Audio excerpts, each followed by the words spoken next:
Hello students, कैसे हैं आप सब। तो मैंने आज आप क्लास 10th के लिए ये वीडियो है और बहुत ही इम्पॉर्टेंट टॉपिक है। आप सबको पता ही है चैप्टर 4, और आई थिंक आप में से बहुत सारे बच्चे हैं जिनका ये प्रॉब्लम नहीं है। क्वाड्रेटिक इक्वेशन के अंदर बेसिकली जो सॉल्व करने वाले क्वेश्चंस होते हैं वो आप लोग समझ लेते हो। उसमें आपको पता है कि मिडिल टर्म स्प्लिटिंग होती है, उसके बाद हम उसको डिस्क्रिमिनेंट से भी एक ऑप्शन होती है जिससे हम सॉल्व कर सकते हैं। बट ये है वर्ड प्रॉब्लम का कॉन्सेप्ट, जिसमें है अपस्ट्रीम एंड डाउनस्ट्रीम, जो कि बेसिकली लीनियर इक्वेशन में भी आता है लेकिन वो आउट ऑफ सिलेबस है। ये क्वाड्रेटिक इक्वेशन पे ही हमें कॉन्सेप्ट आता है। तो मैं इसका बेस समझा रही हूँ आपको। इसकी हेल्प से आप किसी भी इक्वेशन का एक फॉर्मेट प्रिपेयर करेंगे और उस फॉर्मेट की हेल्प से ही इक्वेशन फॉर्म करेंगे। तो देखिए, अपस्ट्रीम एंड डाउनस्ट्रीम के केस के अंदर हमारे पास दो तरह की स्पीड मिलती है हमें। पहली स्पीड है हमारी बोट की या पर्सन की भी हो सकती है, दूसरी स्पीड होगी हमारी स्ट्रीम की। एक को एक्स एक को वाई। अब क्वाड्रेटिक इक्वेशन है तो ऑब्वियसली दोनों ही वेरिएबल आपको नहीं कैलकुलेट करने होंगे। Any one will be given, ये एक गिवन होगा आपको क्वेश्चन में। कोई भी हो सकता है, बोट का भी हो सकता है, स्ट्रीम का भी हो सकता है। मैंने यहाँ पर एक फॉर्मेट प्रिपेयर किया है, उसी फॉर्मेट में जो वैल्यूज आपके पास क्वेश्चन में गिवन होंगी वो आपने यहाँ पर सब्सटीट्यूट कर दीजिए, राइट।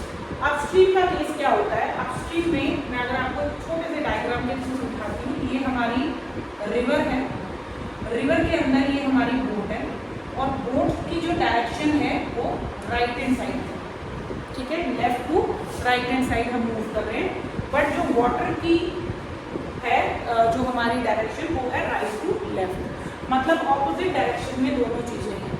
मतलब जिस डायरेक्शन में हमारा वाटर मूव कर रहा है या रिवर की मूवमेंट है, उससे ऑपोजिट डायरेक्शन में हमारी बोट की मूवमेंट। इसी वजह से यहाँ पर हम दोनों की स्पीड को क्या करते हैं, सबट्रैक्ट कर देते हैं। ये दोनों स्पीड मैंने यहाँ ऊपर लेट की हुई है, एक आपको लेट करनी होगी, एक क्वेश्चन में आपको गिवन होगी तो उसकी वैल्यू लेनी है आपको, दोनों को सबट्रैक्ट करना है। लेकिन इसमें एक चीज़ हमेशा ध्यान रखनी है आपको कि बोट की स्पीड हमेशा स्ट्रीम से ज़्यादा होगी, राइट।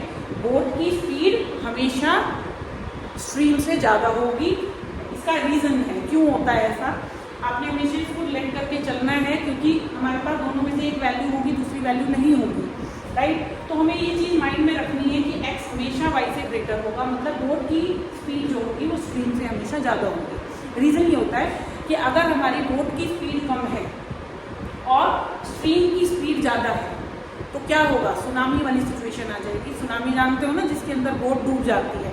तो वो वाली सिचुएशन को हम यहाँ एज्यूम नहीं करते, ये एक नॉर्मल सिचुएशन होती है। सुनामी की सिचुएशन अगर होगी तो वो क्वेश्चन में मेंशन होगी, फिलहाल कुछ दे नहीं रखी है। तो हमने यहाँ यही एज्यूम करना है कि हमारी बोट जो है वो पानी की स्पीड से ज़्यादा तेज़ी से चल रही है। समझ में आ गया। उसके बाद हमारी ये दोनों की स्पीड हमने इस तरह से सबट्रैक्ट करनी है। रीज़न क्या है कि इस क्वेश्चन के अंदर जब भी हम डिस्टेंस टाइम स्पीड का फॉर्मूला लगाते हैं, speed is equal to distance upon time, तो स्पीड सिंगल होनी चाहिए। बट इस क्वेश्चन के अंदर दो तरह की स्पीड होती है, एक गिवन होगी, एक कैलकुलेट करनी होगी। तो उन दोनों स्पीड्स को हमें कंबाइन करना है। सेम ऐसे ही मैंने डाउनस्ट्रीम सिचुएशन में भी इनको कंबाइन किया। इसके अंदर क्या सिचुएशन होगी कि ये हमारी स्ट्रीम है, इसकी डायरेक्शन लेफ्ट टू राइट है, तो हमारी बोट की भी डायरेक्शन लेफ्ट टू राइट ही होगी। लेफ्ट दोनों की स्पीड सेम डायरेक्शन में होगी, चाहे वो लेफ्ट टू राइट हो चाहे राइट टू लेफ्ट हो, बट इसमें ऑपोजिट होगी, ठीक है। इसीलिए मैं इसमें दोनों स्पीड को ऐड कर रही हूँ। ऐड क्यों कर रही हूँ? बिकॉज आप खुद सोचिए कि जब दोनों की स्पीड सेम डायरेक्शन में मूव कर रहे हैं तो they will support each other, वो दोनों एक दूसरे को सपोर्ट करेंगे, मतलब स्ट्रीम की स्पीड बोट को सपोर्ट करेगी। तो इसी वजह से हमने दोनों की स्पीड को क्या कर दिया, ऐड। यहाँ सपोर्ट नहीं मिल रहा है because water right to left चल रहा है और आपकी बोट जो है वो लेफ्ट टू राइट चल रही है। This is the reason that's why we are subtracting it. लेकिन सबट्रैक्ट करते टाइम इस चीज़ का ध्यान रखना है कि बोट की स्पीड में से ही आपको स्ट्रीम की स्पीड को माइनस करना है। ऐसा नहीं है कि y माइनस एक्स लिख देंगे, ठीक है, चाहे वैल्यूज दी हो चाहे नहीं, बिकॉज दोनों में से एक वैल्यू दी नहीं होगी तो we can not find out कि भाई कौन सी वैल्यू बड़ी है कौन सी वैल्यू छोटी है। बड़ी में से छोटी को करें, छोटी में से बड़ी, मतलब देयर विल बी कंफ्यूजन।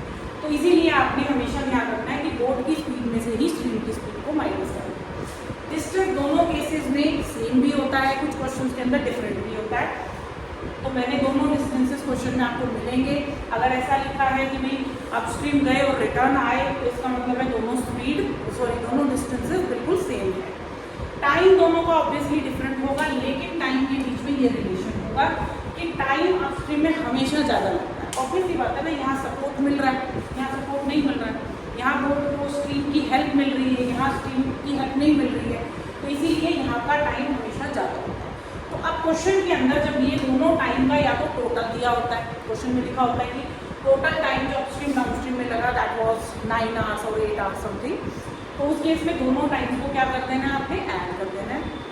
कुछ क्वेश्चन में लिखा होता है कि हमें टाइम जो है, टाइम का डिफरेंस है, डिफरेंस इन द सेंस कि अपस्ट्रीम में डाउनस्ट्रीम से 2 घंटे ज़्यादा लगे, तो अपस्ट्रीम का टाइम आगे लिखना है, क्योंकि अपस्ट्रीम का टाइम हमेशा ज़्यादा होता है, डाउनस्ट्रीम का टाइम हमेशा अपस्ट्रीम के टाइम से कम होता है। तो जब भी क्वेश्चन के अंदर डिफरेंस करना है तो टाइम 1 में से ही टाइम 2 को माइनस करना है। यहाँ पे मैंने लिख दिया है टाइम 1 और टाइम 2 के बीच का रिलेशन, जिसमें कि टाइम 1 हमेशा मतलब अपस्ट्रीम का टाइम हमेशा डाउनस्ट्रीम के टाइम से ज़्यादा होगा।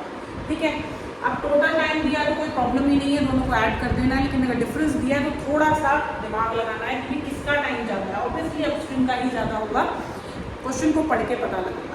अब नेक्स्ट वीडियो में मैं आपको इससे रिलेटेड इस कॉन्सेप्ट को आप नोट करके रखिएगा, और मुझे साथ ही साथ ये भी बताना कि नेक्स्ट वीडियो में आपको कोई पर्टिकुलर क्वेश्चन अगर प्रॉब्लम है तो प्लीज़ मुझे सेंड करना, मैं उसी क्वेश्चन को सॉल्व करके एक वीडियो बनाकर आपको दिखाऊंगी।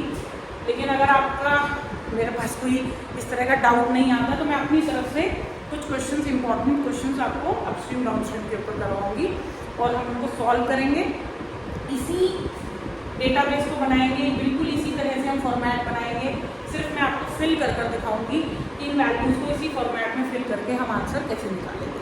ठीक है, सो तब तक आप इसको रीड करके रखिएगा, कॉन्सेप्ट जो मैंने समझाया उसको पढ़ के रखिएगा और अपने डाउट कलेक्ट करके रखिएगा। Thank you so much, bye.